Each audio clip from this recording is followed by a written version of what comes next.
Episode start होता है, हम देखते हैं कि वो सभी लोग गाड़ी में बैठकर जा रहे होते हैं। अब व्यू चेंज होता है, हम देखते हैं एरन को जो कि गाड़ी के अंदर बैठा हुआ सोच रहा होता है वो कल्टीवेटर जरूर हमारे आसपास ही होना चाहिए। हालांकि हम काफी लोग हैं और उसे मारना चाहते हैं, लेकिन फिर भी वो हमसे बचकर भाग गई। उसे मार पाना हमारे लिए इतना भी आसान नहीं होगा, लेकिन ये काफी अफसोस की बात है कि मेरे पास वर्थ और हेवन का ट्रेजर है, पर मेरे पास इतनी एबिलिटी नहीं है कि मैं उसे पूरी तरह से समझ पाऊं और कंट्रोल कर पाऊं। अब ये सब सोचने के बाद एरन अपनी सिस्टर की बनाई हुई स्वॉर्ड को देखता है और अपनी सिस्टर के बारे में सोचने लगता है, जहां पर हम देखते हैं कि एरन की सिस्टर ने इस तरह की 2 स्वॉर्ड्स को बनाया होता है, जिसमें से वो बड़ी स्वॉर्ड अपने ब्रदर को दे देती है और छोटी स्वॉर्ड अपने पास रख लेती है और अपने ब्रदर से कहती है, ब्रदर आप इस स्वॉर्ड को हमेशा पहन कर रखना, मुझे उम्मीद है कि ये आपको प्रोटेक्ट करेगी और ये जो छोटी स्वॉर्ड है ये मैं हमेशा अपने पास रखूंगी। अपनी सिस्टर के बारे में सोचकर एरन यहाँ पर काफी ज्यादा उदास हो जाता है और कहता है कि ये सारी मेरी ही गलती है कि मैं तुम्हें प्रोटेक्ट नहीं कर पाया। एरन को इस तरह से इतना उदास हुआ देखकर टैंग उसे देखकर कहती है, एरन इतना उदास ना हो, ये दरअसल एक अच्छी चीज है, कम से कम हमें अब ये तो मालूम हो गया कि वो केन अभी भी जिंदा है, इसका मतलब कि हमारे पास अभी भी एक चांस है, हम उसे दोबारा देख सकते हैं। टैंग की बात सुनकर एरन कहता है, आपने सही कहा, लेकिन फिर भी वो मैं ही था जो उसे प्रोटेक्ट करने में नाकाम रहा, लेकिन अब फिर भी हमारे पास एक क्लू है, इसलिए मैं गिव अप नहीं करूंगा। अब ये सब कहने के बाद एरन उनसे पूछता है कि अभी हम कहाँ जा रहे हैं। टैंग अपने कम्युनिकेशन डिवाइस पर मैप को देखते हुए कहती है कि अब क्योंकि हम 2 दिन से बाहर रहे हैं, इसलिए अब हम और ज्यादा टाइम वेस्ट नहीं कर सकते और अभी हम जा रहे हैं अपनी हंटिंग टीम के रेजिडेंटल बैटलफील्ड में। और मुझे ऐसा लगता है कि वो फीमेल कल्टीवेटर जिससे हम पहले फाइट करके आ रहे हैं वो भी जरूर वहां पर आ जाएगी। टैंग की बात सुनकर एरन हाँ में अपना सर हिला देता है तो टैंग उससे कहती है, मुझे पता है कि तुम क्या सोच रहे हो, लेकिन हमारा एनिमी काफी स्ट्रॉन्ग है, इसलिए हम लापरवाह नहीं हो सकते। उनके ये कहते साथ ही व्यू चेंज होता है, हमें नाइट का सीन दिखाया जाता है जहाँ पर हम देखते हैं कि वो इमोर्टल कल्टीवेटर जंगल में बैठकर कल्टीवेशन कर रही होती है और कहती है कि मैंने ये एक्सपेक्ट नहीं किया था कि वो बच्चा मुझे हर्ट कर सकता है। चलो अब मैं अपनी रिकवरी की स्पीड को और भी ज्यादा बढ़ाती हूँ ताकि मैं वापस जाकर उनसे फाइट कर सकूं, वरना मैं अपने सेक्ट वापस जाकर उन्हें क्या मुंह दिखाऊंगी। ये कहने के बाद वो वहां पर अपनी कल्टीवेशन करने लगती है और जैसे ही उसकी कल्टीवेशन कंप्लीट हो जाती है, अब इसके बाद वो वहां पर एक technique shadow shaped sole separation technique को यूज करते हुए अपने 2 क्लोन्स बना लेती है। अब फिर इसके बाद वो कहती है, अर्थलिंग्स तुम्हारी खैर नहीं, ये फोगी फॉरेस्ट तुम्हारे दफनाने की जगह होगी। वहीं दूसरी तरफ हम देखते हैं कि वो सभी लोग अपने बैटलफील्ड कैंप में आ जाते हैं और फिर गाड़ी से बाहर आते हुए लीना वहां पर कहती है, यहाँ का ये व्यू नाइट में भी कितना ब्यूटीफुल है, अगर यहाँ पर कोई भी वार ना होती तो कितना अच्छा होता। लीना की ये बात सुनकर चैन कहता है, नहीं अब यहाँ पर कोई भी एनिमी नहीं है, मेरे हिसाब से तुम्हें अपना मूड अच्छा कर लेना चाहिए। चैन की ये बात सुनकर टैंक कहती है, नहीं अपने गार्ड डाउन मत होने दो, पहले हमें इस जगह को अच्छे से ऑब्जर्व करना होगा। तभी लीना कहती है, ये चुन लियू रिवर है, हमने इसके बारे में पहले भी पढ़ा हुआ है, इस रिवर में एक डिवाइडिंग लाइन है इस रिवर की दूसरी तरफ, जहाँ पर उस तरफ मिस्ट फॉरेस्ट के अंदर बहुत सारे खौफनाक बीस्ट होंगे। ये लीना डरते हुए बोल रही होती है। तब टैंक कहती है, ठीक है अब हम यहीं पर रुकेंगे और उस इमोर्टल कल्टीवेटर को रोकने की कोशिश करेंगे और उसे हो सके तो मार भी डालेंगे। अब इससे पहले कि टैंक अपनी बात को कंप्लीट कर पाती तभी वहां पर उन्हें एक डेंजर अलर्ट मिलता है, जिसे सुनकर वो सभी लोग वहां पर अलर्ट हो जाते हैं। वो सभी लोग वहां पर अलर्ट होकर अपने आसपास देख ही रहे होते हैं कि तभी उन्हें जंगल में से वो इमोर्टल कल्टीवेटर आती हुई नजर आती है, जिसे देखकर टैंक कहती है, सभी लोग होशियार हो जाओ, मुझे लगता है कि इस बार वो जरूर तैयारी कर आई होगी और इसका मर्डरस और भी पहले से काफी ज्यादा स्ट्रॉन्गर हो गया है, मैं उसका सामना करने के लिए आगे जा रही हूँ, तुम सभी लोग यहीं पर रुको। ये कहने के बाद टैंक वहां से दौड़ते हुए आगे जाने लगती है और कहती है, याद रखना मैंने कहा केयरफुल रहना। टैंक वहां से भागते हुए जा रही होती है, तभी एरन उन्हें पीछे से आवाज लगाते हुए कहता है, आंट आप भी अपनी सेफ्टी का ख्याल रखना और उस इमोर्टल कल्टीवेटर को इस बार भागने मत देना।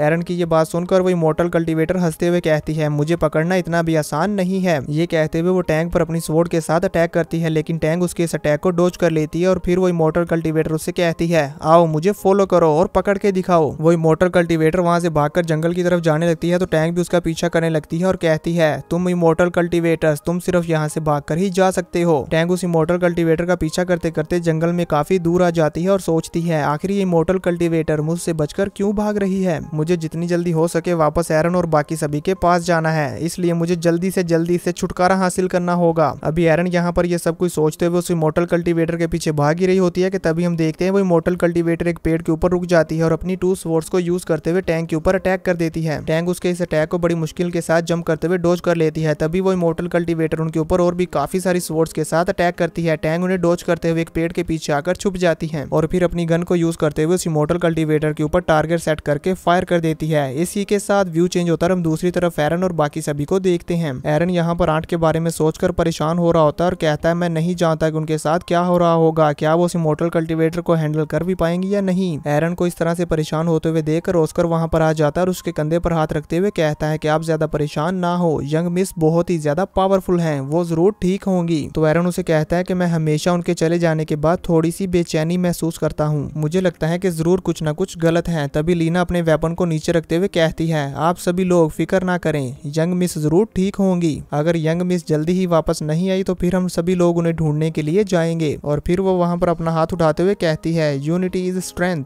जिसमें एरन उसका साथ देते हुए कहता है हाँ बिल्कुल, जूनियर सिस्टर ने बिल्कुल ठीक कहा, हमें अपनी यंग मिस पर भरोसा करना होगा। अभी वो ये बोल ही रहा होता है कि तभी अचानक से उसे अपने आसपास कुछ हलचल महसूस होती है और वो कहता है यहाँ पर जरूर कोई तो आ रहा है। अब वहां पर वो इमोर्टल कल्टीवेटर फ्लाई करते हुए आ जाती है तो वो सभी लोग फाइट के लिए रेडी हो जाते हैं। तभी वो इमोर्टल कल्टीवेटर कहती है तुम्हारा नाम एरन है, मुझे तुम्हारी यूनिक होली सोल चाहिए। एरन अपने वेपन को बाहर निकाल लेता और कहता है सभी लोग फाइट के लिए रेडी हो जाओ। तभी वो इमोर्टल कल्टीवेटर कहती है हालांकि तुम सब लोगों की होली सोल्स बहुत ही इमेच्योर है। ये कहते हुए वो इमोर्टल कल्टीवेटर अपनी स्वॉर्ड से एरन के ऊपर अटैक कर देती है तो एरन अपने वेपन को सामने करके उसकी स्वॉर्ड को रोकता है, जहां पर हम देखते हैं कि एरन के लिए उसकी स्वॉर्ड को रोक पाना काफी ज्यादा मुश्किल हो रहा होता है। एरन उसकी स्वॉर्ड को रोक लेने के बाद उससे कहता है कि मुझे बताओ तुम्हें वो लिटिल वुडन स्वॉर्ड कहां से मिली। इमोर्टल कल्टीवेटर उस पर दोबारा से अटैक करते हुए कहती है नॉनसेंस, और ये कहने के बाद वो वहां से उन सबको छोड़कर किसी और साइड जाने लगती है। एरन उसे देखकर हैरान हो जाता है और कहता है नहीं ये अच्छा नहीं है, वो किसी और को पकड़ने के लिए जा रही है। तभी हम देखते हैं कि वहां पर एक और लड़का बैठकर डिनर कर रहा होता है। वो इमोर्टल कल्टीवेटर उसके सर पर जाकर खड़ी हो जाती है और उसकी सोल को एब्जॉर्ब करने लगती है। एरन जल्दी से उसकी तरफ भागकर आता है और कहता है ब्रदर केयरफुल रहो, तुम्हारे पीछे कोई है।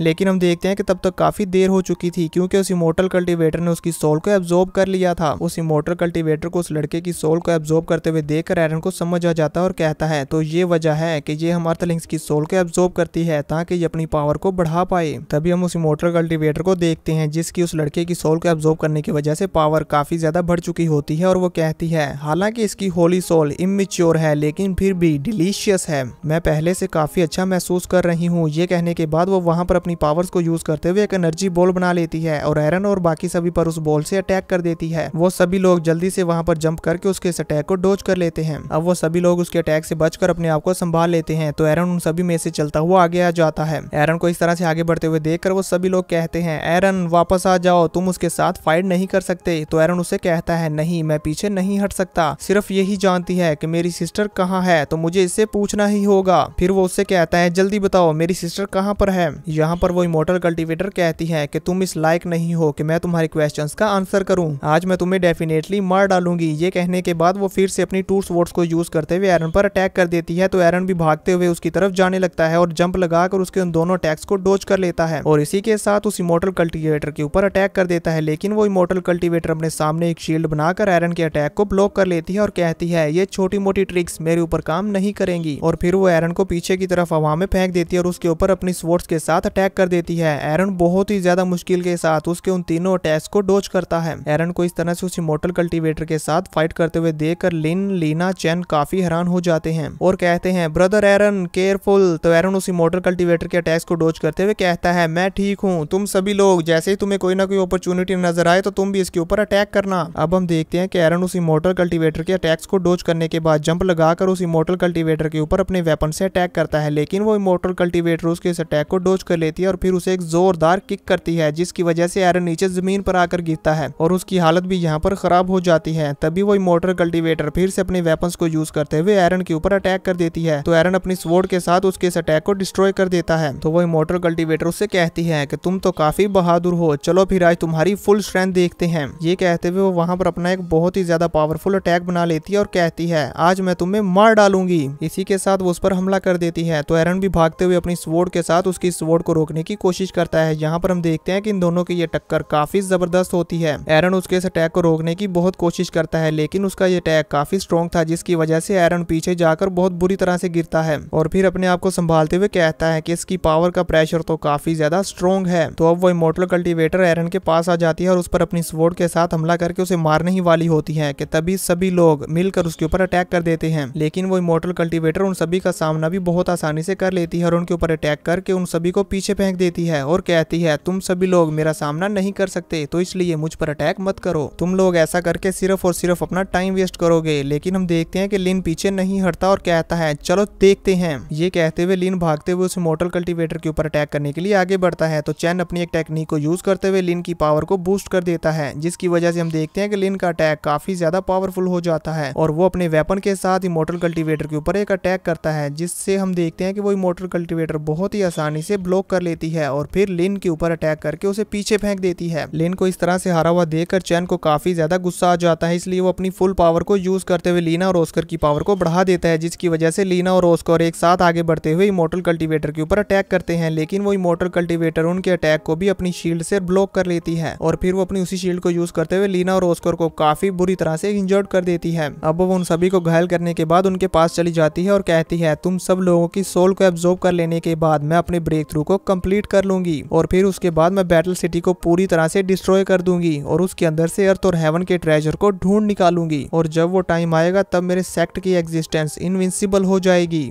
वो भी यहाँ पर इन सभी को ये बोल ही रही होती है कि तभी हम देखते हैं एरन अपने वेपन के साथ उस इमोर्टल कल्टीवेटर के पीछे आकर खड़ा हो जाता है और अपने मन में सोचता है कि इसने सिर्फ हमारे एक मेंबर की ही होली सोल को निगला है, जिसकी वजह से इसकी पावर्स पहले से काफी ज्यादा बढ़ गई हैं। ये वाकई ही बहुत ही ज्यादा इंप्रूवमेंट है। अगर ये ऐसे करती रही तो ये वाकई ही बैटल सिटी को डिस्ट्रॉय कर देगी। मुझे कुछ भी करके इसके इस ब्रूटल बिहेवियर को रोकना होगा। ये सब सोचने के बाद लिन अपने अर्थ एंड हेवन ट्रेजर के अंदर चला जाता है और वहां पर जाकर लिंग लोंग से कहता है कि मुझे इसे हराने के लिए एक स्किल चाहिए। लिंग लोंग उसे एक स्किल दे देती है जो कि होता है स्किल नंबर 019। इसे यूज करते हुए एरन अपने एनिमी की बॉडी को कंट्रोल कर सकता है, बिल्कुल वैसे ही, यानी कि जो एरन करेगा वही सेम वो पर्सन भी करेगा। और इस स्किल को यूज करते हुए एरन को लाउडली सामने वाले बंदे की बॉडी को पॉइंट आउट करना होगा और अगर एरन ने ऐसा नहीं किया तो फिर वो इस स्किल को यूज नहीं कर पाएगा। लिंग लोंग की ये बात सुनकर एरन भी समझ जाता है और वो जैसे ही अपने अर्थ एंड हेवन ट्रेजर से वापस आता है तो वो वहां पर आते ही कहता है कि मैं इसे अपने स्किल के लिए पॉइंट करता हूँ। एरन के ये लाउडली कहते ही ये स्किल एक्टिवेट हो जाता है। इमोर्टल कल्टीवेटर एरन की ये बात सुनकर कहती है क्या